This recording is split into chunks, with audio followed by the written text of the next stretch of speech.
สร้างเศรษฐกิจคนเศรษฐศาสตร์โดยคณะเศรษฐศาสตร์จุฬาลงกรณ์มหาวิทยาลัย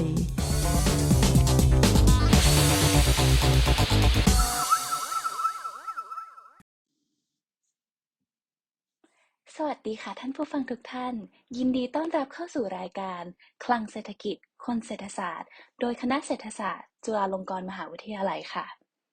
วันนี้ดิฉันนางสาวเพียงเพชรพลปัตภีนิสิตชั้นปีที่4จากคณะเศรษฐศาสตร์อยู่กับรองศาสตราจารย์ดร.ยงยูนอาจารย์ประจำและรองคณบดีคณะเศรษฐศาสตร์ซึ่งพวกเราจะรับหน้าที่เป็นผู้ดำเนินรายการในวันนี้ค่ะสำหรับการบรรยายข้อมูลในวันนี้อาจารย์ยงยูนจะบรรยายเป็นภาษาอังกฤษภายใต้หัวข้อ Soft Power กับเกาหลีใต้และดิฉันจะรับหน้าที่เป็นล่ามบรรยายข้อมูลเป็นภาษาไทยค่ะต่อไปนี้เชิญอาจารย์ยงยูนเริ่มบรรยายได้เลยค่ะ Niccolo Machiavelli, the Italian political philosopher, once said that for a politician, it is more important to be feared than to be loved. But in today's world, it may be best to win both the hearts and minds of friends and enemies. This, I think, is especially true in the global information age, as modern technology nowadays spreads information even more widely than ever before in history. The Harvard University professor Joseph Nye, who came up with the concept of soft power in the late 1980s, defines power as the ability to get what one wants, or more subtly, as the ability to influence the behavior of others to get what one wants. In his book, he explains that originally, power used to be built on the military and the economy. This he terms hard power. Soft power, on the other hand, is built on resources that make you more attractive to others. So nowadays, you can get the outcomes you want without threats or payoffs, but rather by making yourself more attractive and co-opting others to behave in the way you'd want. By building consensus, spreading ideas, building norms, building institutions, soft power can be more enduring than hard power. Soft power, however, is more difficult to yield than military and economic power. Why? Because many of its resources lie outside the control of governments, and the effects depend heavily on the acceptance by receiving audiences, which often takes years to produce the desired results. นิโคโล มาคิอาเวลลีนักปรัชญาการเมืองชาวอิตาลีเคยกล่าวไว้ครั้งหนึ่งว่าสำหรับนักการเมืองแล้วการที่มีผู้อื่นเกรงกลัวตัวเราสำคัญกว่าการที่เราถูกรักแต่ในโลกปัจจุบันแล้วมันอาจจะดีที่สุดที่จะชนะทั้งหัวใจของมิตรและศัตรูสำหรับอาจารย์แล้วอาจารย์คิดว่าสิ่งนี้เป็นความจริงอย่างยิ่งในยุคปัจจุบันที่ข้อมูลข่าวสารมีการเผยแพร่อย่างกว้างขวางยิ่งขึ้นกว่าที่เคยเป็นมาในประวัติการณ์โจเซฟ ไนน์ศาสตราจารย์จากมหาวิทยาลัยฮาร์วาร์ดผู้คิดค้นแนวคิดเรื่อง Soft Power นิยามพลังไว้ว่าเป็นความสามารถที่จะได้มาซึ่งในสิ่งที่บุคคลหรือสิ่งใดสิ่งหนึ่งต้องการซึ่งเวลามีอำนาจมันค่อนข้างที่จะแน่นอนอยู่แล้วว่าบุคคลนั้นจะมีความสามารถในการสร้างอิทธิพลต่อพฤติกรรมของผู้อื่นเพื่อให้ได้ในสิ่งที่เขาต้องการซึ่งในหนังสือของนายเขาอธิบายไว้ว่าแต่เดิมนั้นอำนาจเคยเกิดขึ้นมาจากการทหารและเศรษฐกิจซึ่งเรียกว่า hard power ในทางกลับกัน soft power นั้นเกิดขึ้นมาจากการใช้อิทธิพลทางวัฒนธรรมคุณค่าทางสังคมเพื่อเชื้อเชิญให้ผู้คนสนใจแล้วอยากทำตามดังนั้นทุกวันนี้มันก็เป็นไปได้ว่าบุคคลหรือประเทศใดประเทศหนึ่งจะสามารถสร้างอิทธิพลและ power ได้โดยไม่ต้องมีการคุกคามผู้อื่นหรือใช้สิ่งตอบแทนเข้าแลกแต่สามารถทำได้โดยการทำให้ตัวเองน่าดึงดูดยิ่งขึ้นรวมถึงการร่วมมือกับผู้อื่นให้ปฏิบัติในแบบที่บุคคลต้องการผ่านการสร้างฉันทามติการเผยแพร่ความคิดสร้างบรรทัดฐานและการสร้างสถาบันดังนั้น Soft Power จึงได้รับความนิยมมากกว่า Hard Power อย่างไรก็ตามมันค่อนข้างเป็นไปได้ยากที่ซอฟต์พาวเวอร์จะสามารถสร้างผลกระทบได้มากกว่าฮาร์ดพาวเวอร์เหตุผลคืออะไรเหตุผลก็คือเนื่องจากปัจจัยหลายๆอย่างในการสร้างซอฟต์พาวเวอร์นั้นอยู่นอกเหนือการควบคุมของรัฐบาลซึ่งการจะทำให้เกิดคุณค่าในวงกว้างต้องขึ้นอยู่กับการได้รับความยอมรับจากคนเป็นจำนวนมากและมักใช้เวลาหลายปีกว่าจะได้ในผลลัพธ์ที่ต้องการค่ะ According to Ney, the soft power of a country rests primarily on three resources: its culture, its political values, and its foreign policies. To these, the USC Center on Public Diplomacy, that does a lot of research in this area and publishes the soft power ranking of country, adds higher education or global scholarship, enterprise, that is country's business and economic model and its capacity for innovation, the digital dimension, which is individuals being able to connect with each other through online social media platforms, and just being able to engage in conversations globally is really important. Traditionally, in the 1950s, the United States, Japan, and European countries were the giants of soft power. However, in the past 20 years or so, we are experiencing a surge in the soft power of Asian countries, including Korea and China. Among 10 Asian countries ranked by the Center on Public Diplomacy, Thailand is ranked 6th. So where does Korea stand? As you would know, Korea is currently the 10th largest economy in the world and a military powerhouse, and has today emerged as a leading soft power in the world. So I want us to think about how Korea can leverage its newfound power to further its interests, strengthen its security, and expand its international influence. Is there room for growth? Can Korea and Thailand leverage their soft power to strengthen the Korea-Thai alliance? An important question also is to ask, what roles does Korea have in the promotion of human rights, free trade, and democracy? ตามที่นายได้กล่าวไว้ว่า Soft Power ของประเทศขึ้นอยู่กับทรัพยากร3ประการ ได้แก่ 1. วัฒนธรรม 2. ค่านิยมทางการเมือง และ 3. นโยบายต่างประเทศ ซึ่งศูนย์การทูตสาธารณะของมหาวิทยาลัย Southern California ได้ทำการวิจัยในเรื่อง Soft Power นี้ และได้เพิ่มปัจจัยที่ประเทศควรคำนึงถึงเข้ามาอีกหลายข้อ ไม่ว่าจะเป็น 1. การสนับสนุนการศึกษาและการให้ทุนการศึกษาระดับโลก 2. รูปแบบขององค์กรในประเทศนั้นๆ และ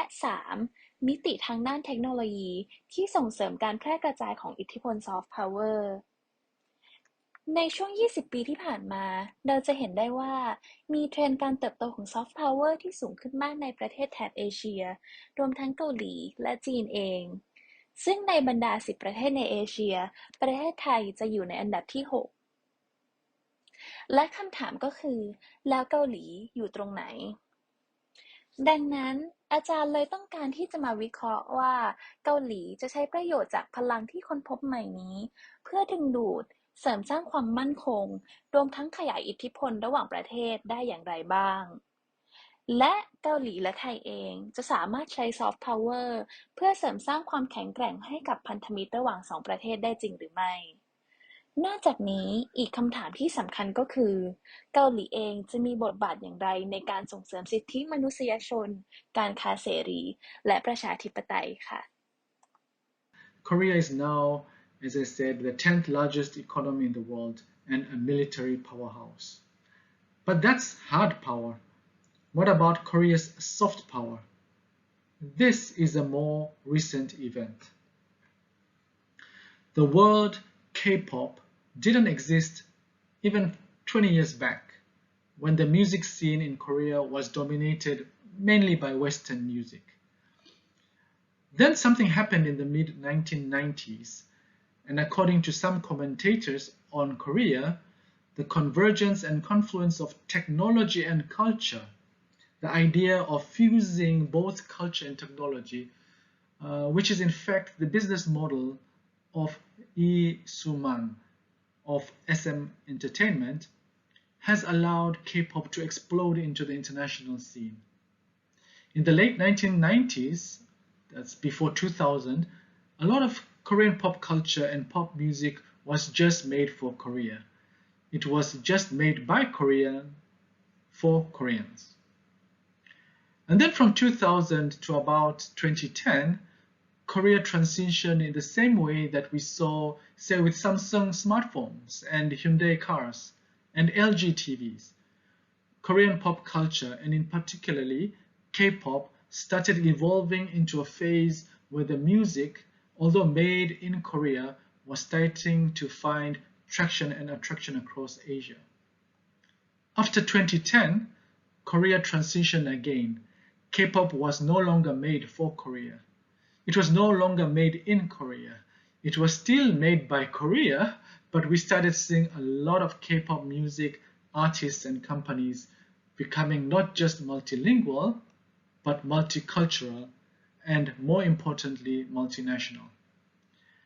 And so now we listen to and hear and experience K-pop.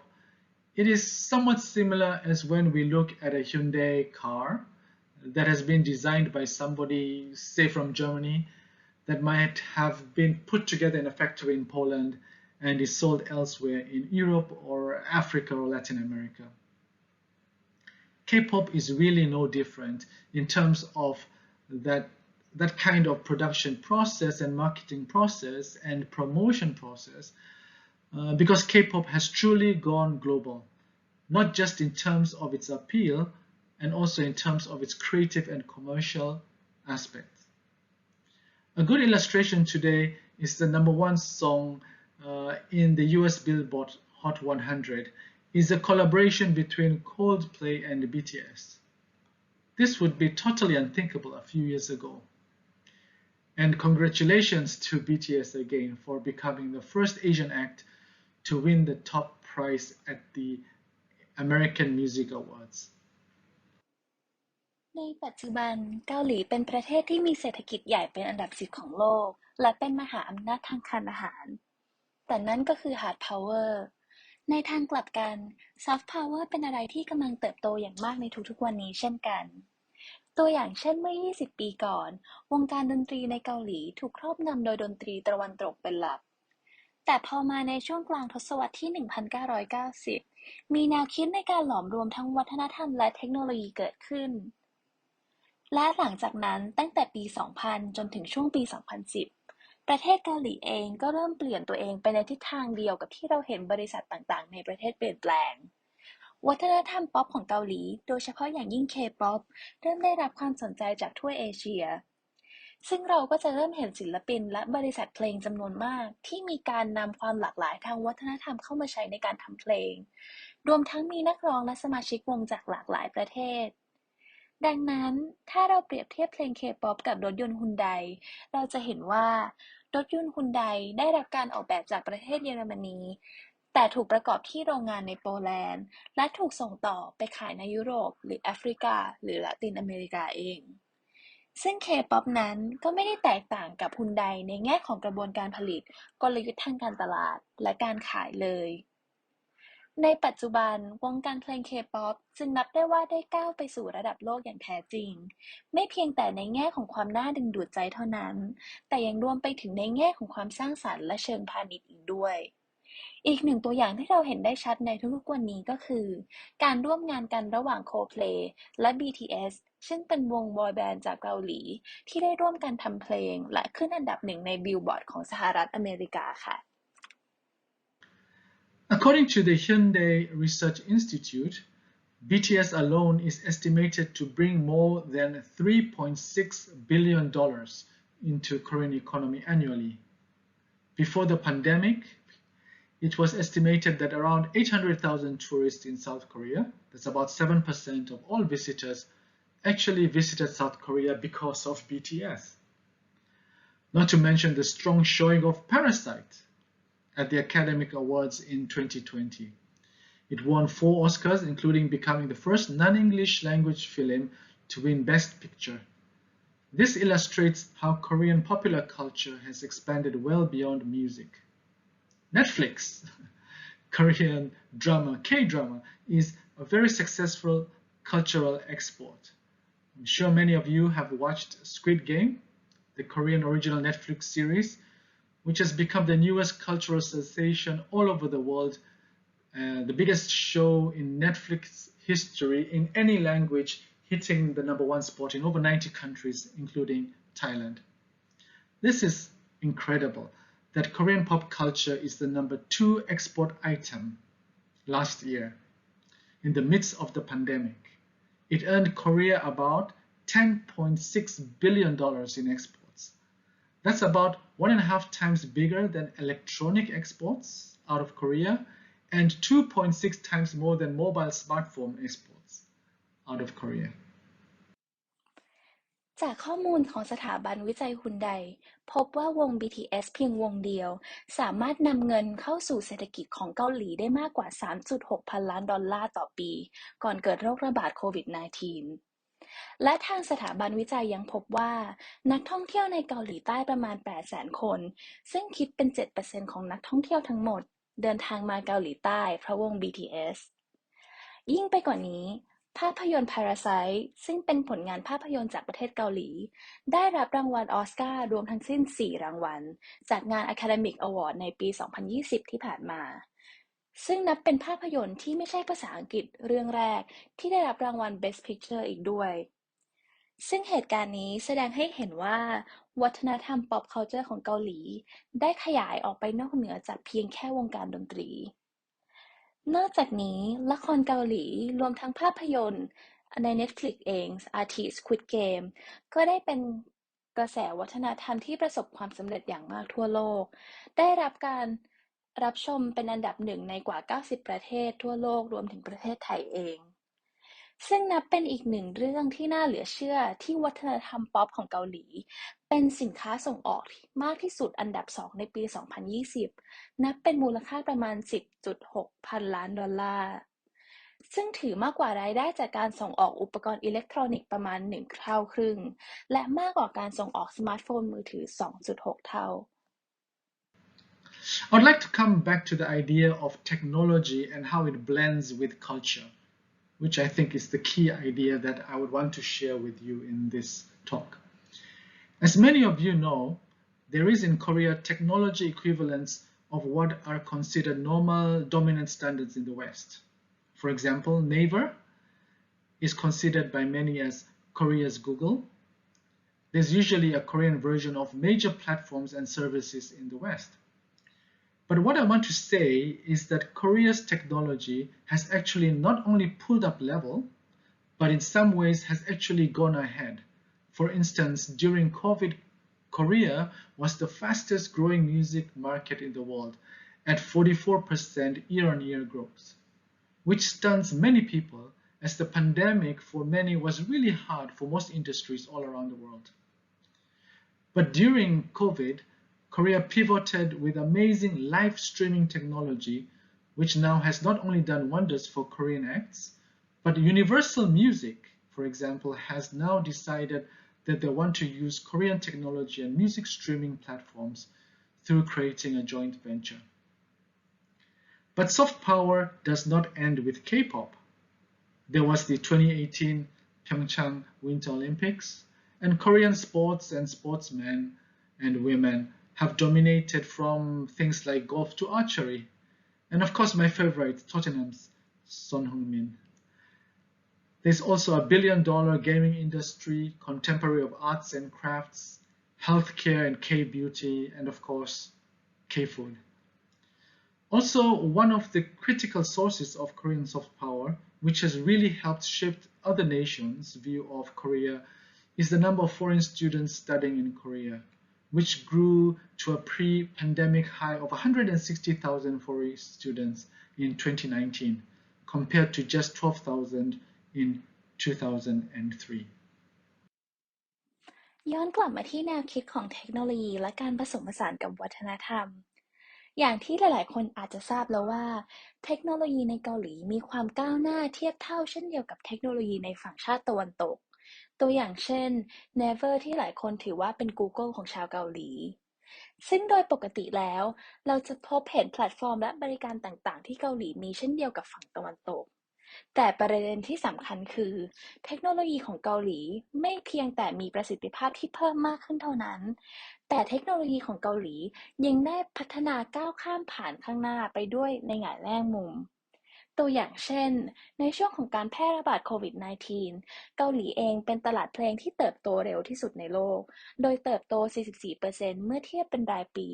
ซึ่งนับเป็นเรื่องที่ยากมากสำหรับอุตสาหกรรมส่วนใหญ่ทั่วโลกที่จะเติบโตได้ขนาดนี้ในช่วงของการแพร่ระบาดโควิด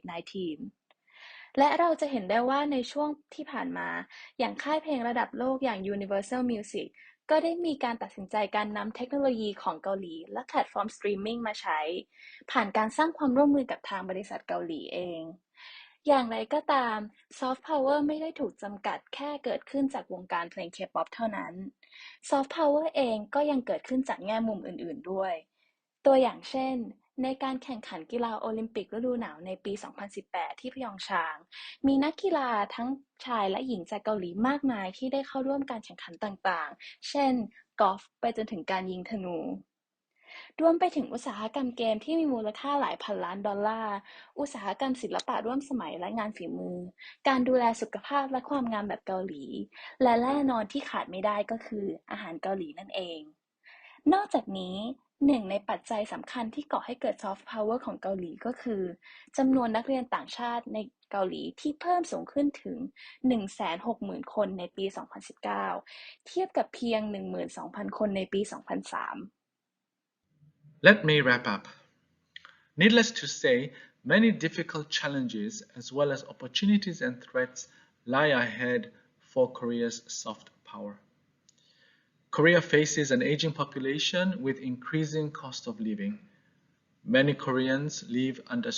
constant stress and continue to face fierce competition in all walks of life. The North Korean thorn, so to speak, doesn't seem to be going anywhere soon.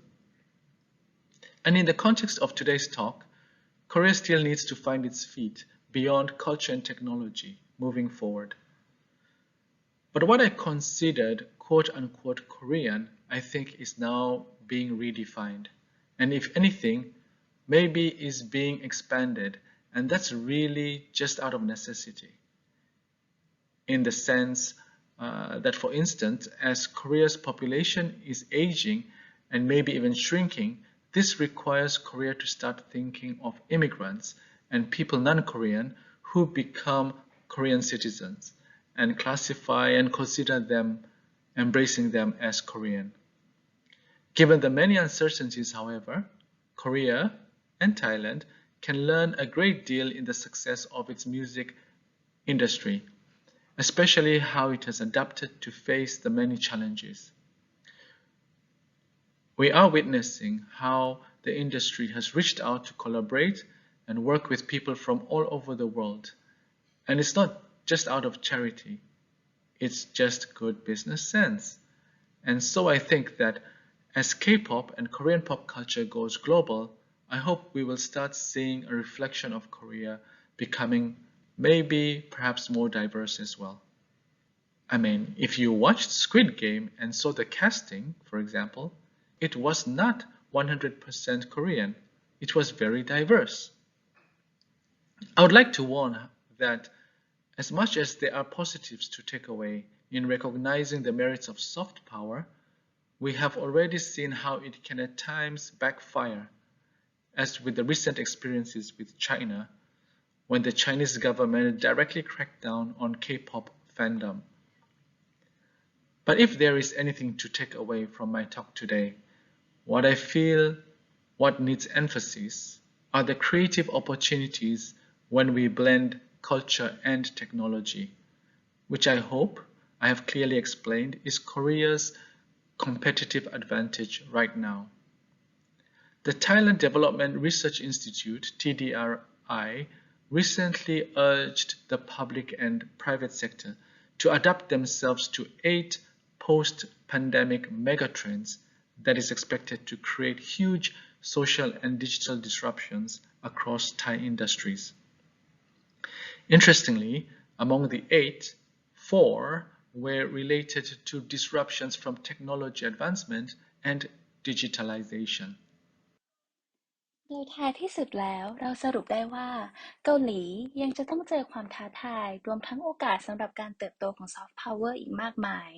เพราะในปัจจุบันเกาหลีเองก็กำลังเผชิญกับปัญหาประชากรสูงอายุและค่าครองชีพที่สูงขึ้นมีประชากรจำนวนมากอยู่ภายใต้ความเครียดอย่างต่อเนื่องและในแง่ความขัดแย้งกับเกาหลีเหนือที่จะยังคงอยู่อีกต่อไปดังนั้นเกาหลีใต้จึงยังคงต้องหาจุดยืนที่ทำให้ประเทศสามารถพัฒนาได้ต่อไปผ่านวัฒนธรรมและเทคโนโลยีในการก้าวไปข้างหน้าซึ่งสิ่งเหล่านี้ทำให้ความเป็นเกาหลีอาจถูกนิยามใหม่ไปตามกาลเวลาต่อไปเช่นนั้นแล้วทั้งเกาหลีและไทยเองก็ยังคงต้องที่จะเรียนรู้ผ่านการปรับตัวให้เข้ากับความท้าทายมากมายตัวอย่างเช่นการเรียนรู้จากอุตสาหกรรมวงการเพลงที่มีการดึงความร่วมมือเข้ามาจากทั่วโลกเข้ามาทำงานด้วยกันซึ่งหลังจากนี้เราหวังว่าจะได้เห็นความหลากหลายที่มากขึ้นผ่านวัฒนธรรมป๊อปของเกาหลีที่กำลังแพร่กระจายไปทั่วโลกยกตัวอย่างเช่น Squid Game ถ้าเรามองดูดีๆแล้วเราจะเห็นได้ว่าเชื้อชาติของนักแสดงไม่ได้มีแค่เพียงชาวเกาหลีเท่านั้นอย่างไรก็ตามทุกอย่างย่อมมีสองด้านเสมอเราควรต้องตระหนักถึงข้อเสียของซอฟต์พาวเวอร์ที่อาจย้อนมาทำร้ายเราได้เช่นกันอย่างที่เราเห็นได้จากเหตุการณ์เมื่อรัฐบาลจีนแบนแฟนคลับของวงการเคป๊อปแต่ข้อคิดที่สำคัญที่สุดที่พวกเราอยากจะให้ท่านผู้ฟังได้รับไปจากการบรรยายในวันนี้ก็คือการสร้างโอกาสผ่านการสร้างสรรค์ที่เราสร้างขึ้นเมื่อเราผสมผสานวัฒนธรรมและเทคโนโลยีเข้าด้วยกันซึ่งเมื่อเร็วๆนี้สถาบันวิจัยเพื่อการพัฒนาประเทศไทยได้เรียกร้องให้ภาครัฐและภาคเอกชนปรับตัวให้เข้ากับแนวโน้มสำคัญ8ประการหลังเกิดโรคระบาดดังนั้นท้ายที่สุดแล้วพวกเราเชื่อเป็นอย่างยิ่งว่าทั้งประเทศไทยและเกาหลีเองจะมีหลายพื้นที่และหลายแง่มุมสำหรับการทำงานร่วมกันในการพัฒนาต่อไปอีกในอนาคตสำหรับวันนี้การบรรยายก็จบลงเพียงเท่านี้อาจารย์ยงยูนและดิฉันนางสาวเพียงเพชรพลปัตตภีขอลาไปก่อนสวัสดีค่ะ